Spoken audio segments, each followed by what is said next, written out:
Hello દોસ્તો, આજનો video ખાસ મારા દર્દીઓ માટે કે જે દરરોજ દવાઓ લે છે પોતાના ડાયાબિટીસ, બીપી, થાઇરોઇડ, કોલેસ્ટ્રોલ એવા રોગો માટે, કે જેમાં એ લોકો પોતાના ઘરની આર્થિક પરિસ્થિતિ મુજબ અથવા તો પોતાને એક લાભ જે પણ બચી શકે એ વિચારીને જે તે જગ્યાએથી દવા લેતી વખતે ક્યારેક છેતરાઈ જાય છે. લોચો ત્યાં પડે છે કે જ્યારે સામેવાળો એમ કહે છે કે આ જ દવા છે, આ જ ડોઝ છે, અને આપણે લઈ પણ લઈએ છીએ.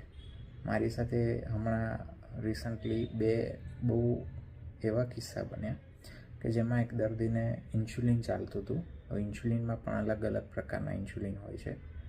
તો કે આ જ છે એમ કરીને એને આપી દીધું.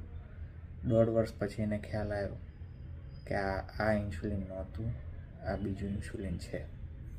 અને એવો એક બીજો કિસ્સો કે જેમાં દર્દીને 112 પાવરની થાઇરોઇડની ગોળી ચાલતી હતી અને એને વર્ષોથી ખાલી 12.5 પાવરની ગોળી આપતો હતો. અને એ ગાંધીનગરથી બતાવવા આવ્યા કે જ્યાં પછી મને પણ ખ્યાલ આવ્યો અને એમને પણ ખ્યાલ આવ્યો કે મેં તો પહેલી વખત નોટિસ કર્યું કે મને 112 પાવરની જગ્યાએ ખાલી 12.5 પાવરની જ ગોળી મને આપી છે. તો તમે પણ તમારા હિત માટે 5-25 બચાવવાના ચક્કરમાં તમારી જિંદગી જોડે છેડા ના કરતા.